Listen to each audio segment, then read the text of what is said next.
Ki Demang Purbo mempersembahkan seri Api di Bukit Menoreh, karya S.H. Mintarja. Jilid 5 bagian yang ketiga.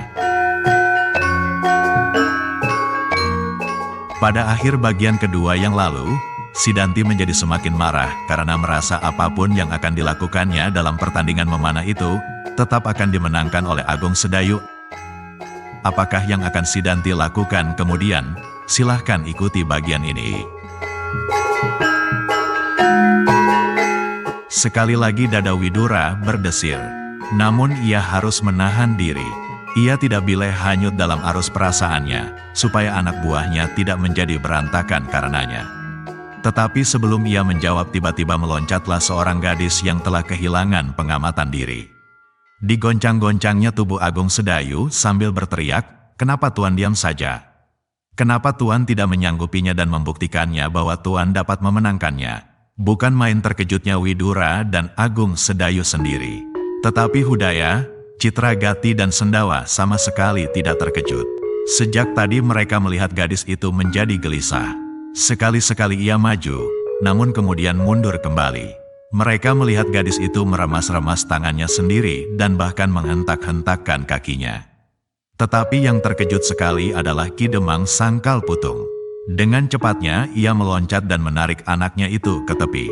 Dengan marahnya ia membentak, "Mirah, apakah kau sudah menjadi gila?"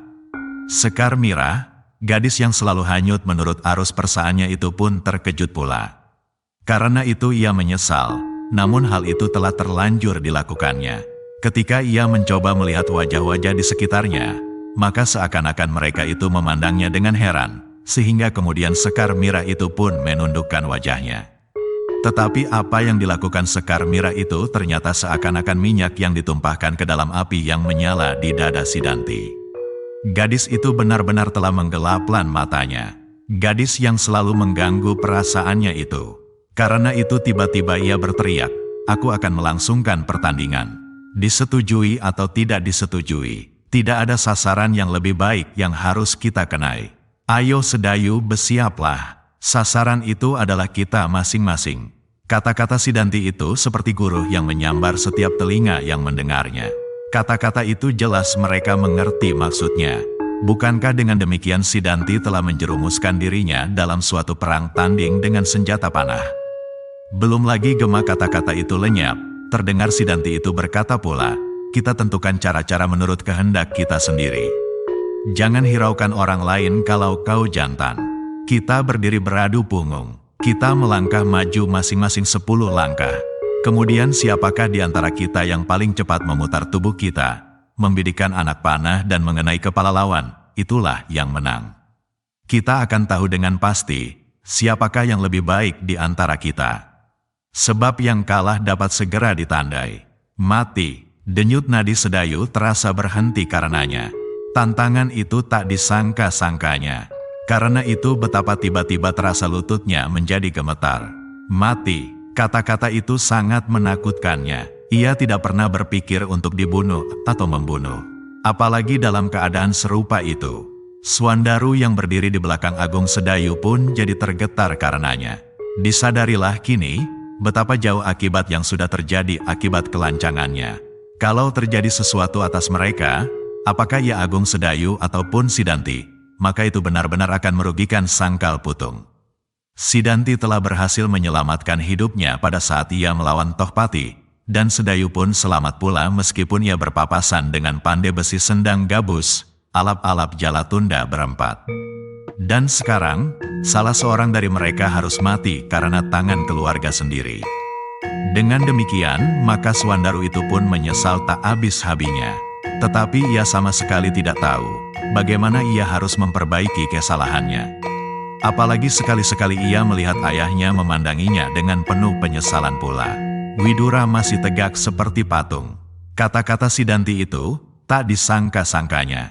Juga Hudaya, Citragati dan kawan-kawan pun tidak menyangka. Namun Widura memakluminya bahwa Sekar Mirah lah sebab langsung dari keputusan Sidanti itu.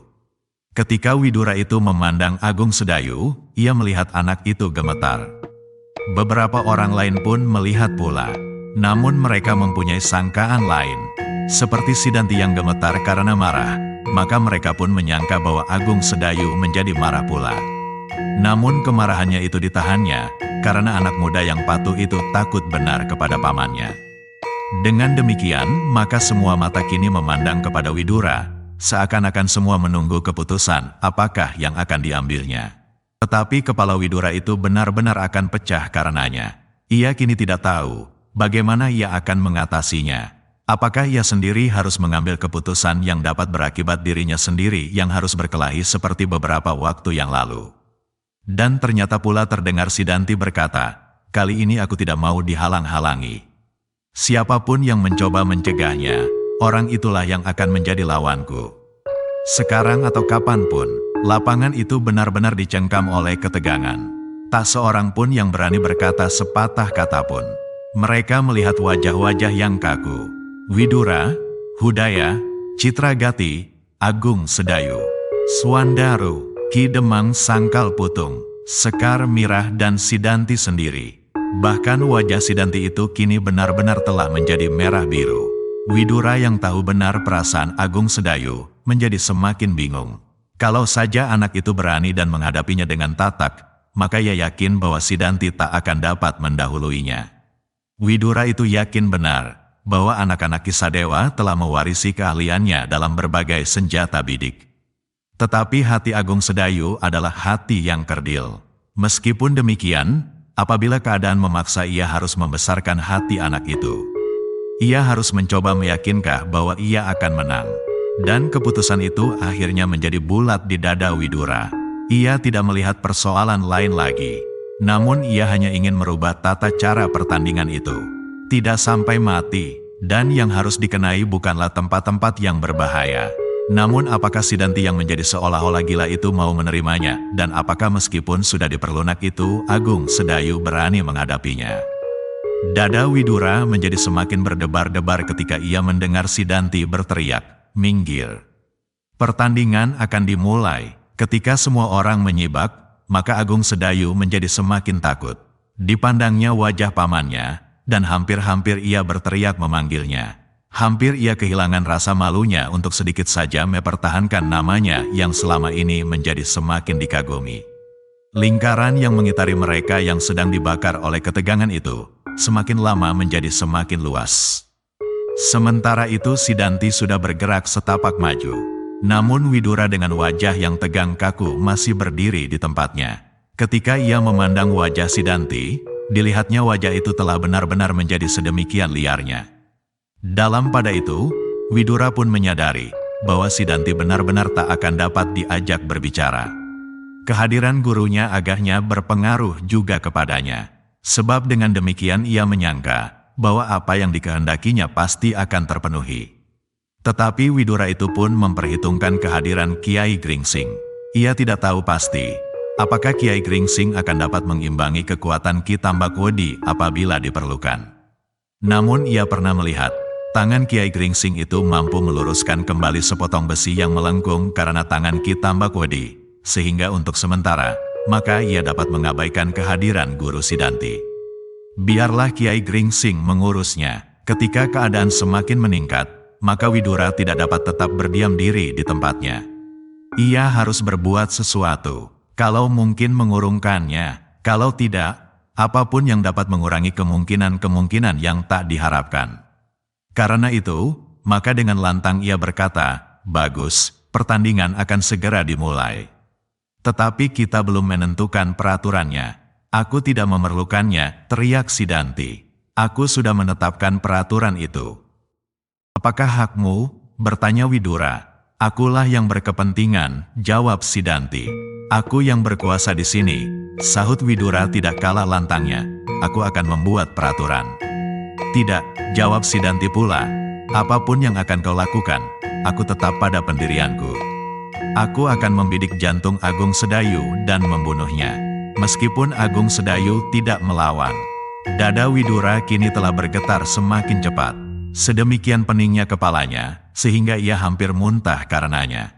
Kini ternyata Sidanti tak dapat diajaknya berbicara. Karena itu maka ia harus berbuat sesuatu. Adalah tidak adil apabila dibiarkannya Agung Sedayu mati ketakutan. Apakah kau sudah tetap pada pendirianmu? Bertanya Widura kepada Sidanti. Jangan hiraukan aku. Kemudian kepada Agung Sedayu ia berkata, aku akan berdiri di belakangmu beradu punggung. Aku mengharap seseorang menghitung sampai hitungan yang ke-10. Nah, kemudian kau atau aku yang akan mati. Widura telah benar-benar kehilangan kesempatan. Maka tak ada yang dapat dilakukan kecuali mencoba menyelamatkan Agung Sedayu. Karena itu dengan langkah yang panjang ia berjalan di samping Agung Sedayu. Widura itu pun berhenti sesaat. Ditatapaknya wajah kemenakannya itu dengan penuh iba. Namun dari mulutnya meluncurlah kata-katanya perlahan sekali. Matilah kau pengecut. Apapun yang akan kau lakukan, kau pasti akan mati di lapangan ini. Satu-satunya jalan untuk menyelamatkan dirimu adalah melawan. Melawan, mendahuluinya, membidik dadanya, atau kepalanya, atau bahu kanannya. Kalau kau tak sampai hati untuk membunuh, maka yang dapat kau kenai adalah tangannya yang memegang busur itu. Secepatnya, sebelum panahnya menembus otakmu. Kalau kau tak mampu melakukannya, maka otakmu lah yang akan dirobeknya dengan anak panahnya, dan jangan mencoba menyebut nama Kisadewa. Itu hanya akan menodai nama kakak iparku. Hanya mulut yang jantan sajalah yang pantas menyebut namanya. Mendengar kata-kata pamannya, dada Agung Sedayu yang sudah gemetar menjadi semakin gemetar. Namun tiba-tiba terasa sesuatu yang aneh di kepalanya. Ia akan mati, dan sebenarnya ia takut sekali kepada mati itu. Sedang kini, tanpa diduganya ia dihadapkan pada kekuasaan maut. Namun pamannya itu berkata, satu-satunya jalan untuk menyelamatkan dirimu adalah melawan. Kata-kata itu melingkar-lingkar saja di dalam benaknya. Betapa ia takut menghadapi lawannya, namun betapa ia lebih takut lagi kepada maut. Karena itu maka tiba-tiba ia dihadapkan pada dua pilihan. Mati atau melawan. Tubuh Agung Sedayu masih bergetar. Namun tiba-tiba ia mengangkat wajahnya. Dipandangnya wajah Sidanti yang menyala. Sesaat getar di dadanya menjadi bertambah cepat. Namun ketakutannya kepada maut itu telah semakin mendesaknya. Ia tidak mau mati, apalagi di tengah-tengah lapangan di hadapan beratus-ratus orang, dan di antaranya adalah Sekar Mirah. Terasa sesuatu bergolak di dadanya. Dan karena itulah maka tubuhnya menjadi semakin bergetar. Namun kini ia menemukan suatu sikap untuk menyelamatkan dirinya.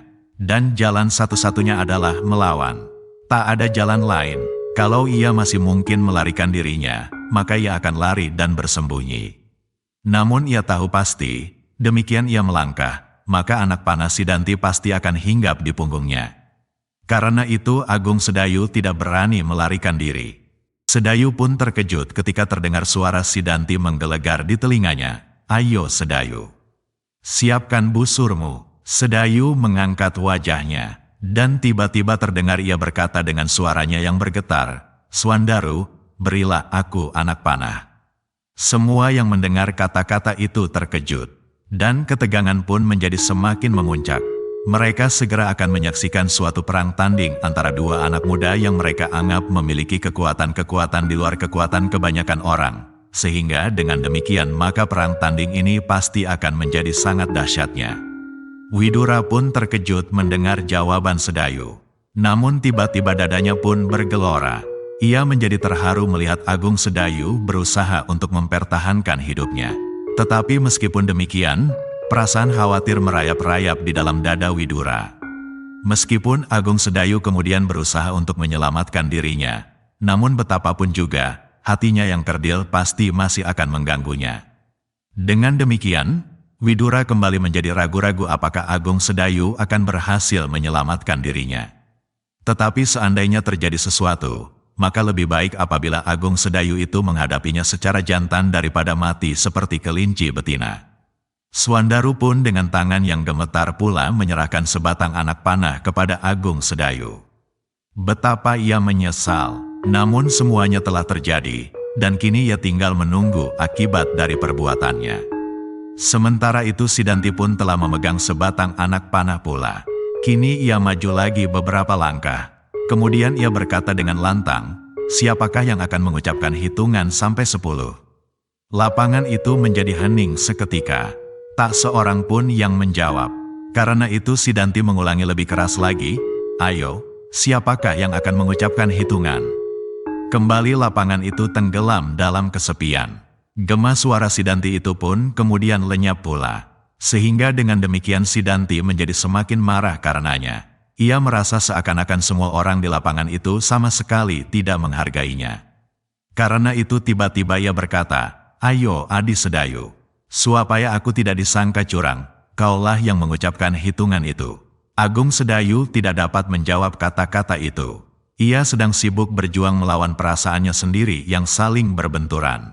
Namun Sidanti tidak menunggu Agung Sedayu menjawab. Ia langsung berjalan mendekati anak muda itu dan berdiri di belakangnya beradu punggung. Sementara itu, sepasang mata yang tajam di antara para penonton memperhatikan perkembangan keadaan dengan seksama. Ia tersenyum ketika melihat Sedayu menerima sebatang anak panah dari Swandaru. Ia tersenyum pula ketika melihat Sedayu menempatkan anak panah di tali busurnya. Namun meskipun demikian, orang yang bermata tajam itu dapat menilai apakah kira-kira yang akan dilakukan oleh Agung Sedayu. Seandainya Agung Sedayu itu berhati jantan, maka kekalahannya tak usah dikhawatirkan. Namun di dalam dada orang itu bergolaklah perasaan seperti perasaan yang tersimpan di dalam dada Widura. Dan karena itu pula ia menjadi cemas akan nasib anak muda itu. Dalam pada itu, Sidanti sudah tidak sabar lagi. Ia sudah berdiri tegak di belakang Agung Sedayu beradu punggung. Namun Agung Sedayu masih belum mulai dengan hitungannya. Sehingga Sidanti sekali lagi berteriak, "Mulailah Adi Sedayu.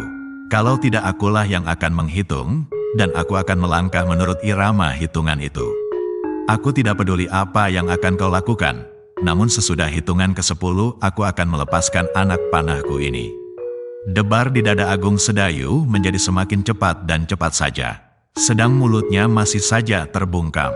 Ia sengaja tidak mau mulai dengan mengucapkan hitungan. Dibiarkannya Sidanti menghitungnya. Ia ingin dapat memusatkan segenap kekuatan yang ada padanya untuk menindas perasaannya. Perasaan yang selalu mengganggunya, bahkan kemudian dicobanya untuk membulatkan tekadnya. Kalau aku ingin menghindari kematian, aku harus melawan. Menghentikan sumber gerak dari terkaman kematian itu. Sidanti kemudian benar-benar tidak sabar lagi. Apalagi ketika dilihatnya matahari telah semakin rendah di atas cakrawala. Dengan agak silau Sidanti memandang punggung-punggung bukit di sebelah barat, sebagaimana ia menghadap. Kemudian katanya, "Lihat, matahari hampir terbenam." Tetapi Agung Sedayu masih berdiam diri, sehingga Sidanti yang telah kehabisan kesabaran itu berteriak, "Aku akan mulai dengan hitungan itu." Anak muda yang sedang dibakar oleh nyala kemarahan itu tidak menunggu lebih lama lagi. Maka terdengarlah suaranya lantang. 1, kemudian 2, dan sejalan dengan itu, kakinya pun terayun maju, selangkah demi selangkah. Pada saat yang bersamaan Agung Sedayu pun bergerak pula, setapak demi setapak. Tetapi tiba-tiba terdengar sebuah tawa yang lunak bergetar di antara para penonton yang berjejalan itu. Meskipun demikian, suara itu telah mengejutkan setiap orang yang berdiri di lapangan. Apalagi ketika di antara derai tertawanya terdengar kata-katanya, "Sidanti, ternyata kau curang." Langkah dan hitungan Sidanti pun terhenti pula. Mendengar kata-kata itu nyala di dalam dadanya serasa tersiram minyak. Dengan serta-merta ia berpaling sambil berteriak, "Tidak, aku tidak curang." Namun Sidanti tidak segera dapat melihat orang itu. Orang yang telah mentertawakannya. Sementara itu terdengar orang itu berkata pula, "Kenapa kau memilih arah itu? Bukankah dengan demikian kau mengharap bahwa apabila hitunganmu telah sampai hitungan ke-10, dan Agung Sedayu itu pun berbalik, maka sinar matahari yang silau ini akan melindungimu?" "Gila!" teriak Sidanti, "siapakah kau?" Sidanti benar-benar tersinggung mendengar kata-kata itu. Memang, keadaan itu pun mendapat perhatiannya pula, dan bahkan diperhitungkannya. Tetapi ketika seseorang menebak dengan tepat, maka kemarahannya menjadi semakin menggelegak. Bukan saja Sidanti namun Agung Sedayu, Widura, dan bahkan setiap orang menjadi sibuk mencari orang yang berkata demikian itu. Setiap orang dengan menegakkan lehernya memandang ke satu arah, ke tempat orang yang telah menghentikan perang tanding yang mendebarkan itu. Dan akhirnya mereka melihat juga, Melihat orang yang berbicara itu sedang berjalan menyibak orang-orang yang berdiri berjejalan di hadapannya. Kata-kata orang yang belum diketahui itu pun merupakan sebuah singgungan pada perasaan Widura. Kenapa ia tidak melihat ketidakadilan itu? Baru kemudian ia menyadari bahwa alangkah berbahayanya seandainya pertandingan itu berlangsung. Demikian Agung Sedayu memutar tubuhnya, maka segera ia akan segera menjadi silau karena matahari sudah sedemikian rendahnya. Ternyata kemudian orang lainlah yang memberi peringatan akan hal itu. Bukan dirinya pemimpin Laskar Pajang yang bertanggung jawab di Sangkal Putung. Karena itu Widura pun segera ingin tahu, siapakah orang itu. Dan orang itu pun datanglah kepadanya. Semakin lama menjadi semakin dekat menyusup di antara penonton yang sengaja memberi jalan. Sehingga akhirnya, muncullah orang itu di tengah-tengah lingkaran. Demikian yang muncul dari antara para penonton. Maka berdesirlah dada Widura. Betapa ia terkejut melihat kehadirannya. Seorang anak muda yang sebaya dengan Sidanti. Bertubuh kekar padat berwajah tenang dan terang. Dengan sebuah senyum yang segar anak muda itu mengangguk-anggukkan kepalanya. Tetapi sebelum Widura sempat berkata sesuatu karena getar dadanya, terdengar Agung Sedayu seakan-akan menjerit tinggi, "Kakang! Kakang Untara, kaukah itu, Untara?" Ia sebenarnya lah anak muda itu Untara, berpaling kepada adiknya. Kini ia tertawa, suara tertawanya masih selunak seperti suaranya yang pertama-tama diperdengarkan. Kemudian terdengar ia berkata, "Aku datang untuk menyaksikan pertunjukan yang diselenggarakan oleh Paman Widura." Sekali lagi dada Widura berdesir, dan yang didengarnya kemudian adalah suara ribut di antara penonton. Ternyata mereka terkejut pula melihat kehadiran anak muda itu. Apalagi setelah Agung Sedayu menyebut namanya, Untara. Jadi itulah orangnya yang bernama Untara, kakak Agung Sedayu. Dengan demikian, maka kembali para penonton itu berjejalan mendesak maju. Mereka ingin melihat wajah anak muda yang namanya telah jauh lebih dahulu hadir daripada orangnya. Dada Widura kini telah menjadi tenang kembali. Dengan sebuah senyum yang tulus ia mendekati kemenakannya. Diulurkannya tangannya sambil berkata lirih, "Aku tidak dapat mencegahnya." Untara menyambut uluran tangan pamannya. Sambil mengangguk-anggukkan kepalanya ia berkata, "Aku senang melihat perang tanding ini. Namun aku ingin melihat perang tanding ini berjalan dengan sempurna." "Suatu kehilafan, Untara," sahut Widura. Sekali lagi Untara tertawa. Wajahnya yang terang itu kemudian memandang berkeliling. Setiap wajah yang dipandangnya, maka tanpa sengaja, wajah itu mengangguk, dan dengan rendah hati Untara pun menganggukkan kepalanya pula. Sidanti yang melihat kehadiran Untara itu, dadanya berdentang pula seperti melihat hantu yang paling dibencinya. Wajahnya yang merah membara itu seakan-akan benar-benar telah menyala. Kini ia melihat Untara itu berdiri di hadapannya. Sedang orang-orang di sekitarnya telah mendesak maju sekedar ingin melihat wajah Untara itu. Dengan demikian, maka Sidanti itu pun telah kehilangan segenap pertimbangannya. Maka semua orang yang berada di lapangan itu tiba-tiba terkejut ketika mereka mendengar Sidanti itu berteriak, "Minggir! Pertandingan akan tetap berlangsung terus. Jangan hiraukan orang yang tidak tahu menahu persoalannya." Untara mengerutkan keningnya. Ketika ia berpaling kepada Widura, maka Widura itu pun memandangnya, seakan-akan minta pertimbangan kepadanya. Untara mengangkat bahunya. Katanya, "Kekuasaan di daerah ini berada di tangan Paman Widura. Silahkan, aku hanya ingin melihat apakah pertandingan ini akan berlangsung dengan jujur." "Jangan menyindir," teriak Sidanti. "Aku tahu maksudmu, meskipun semula aku tidak memperdulikan matahari itu. Namun seandainya hal-hal yang tak berarti itu harus dipertimbangkan, baiklah kita menghadap arah utara dan selatan."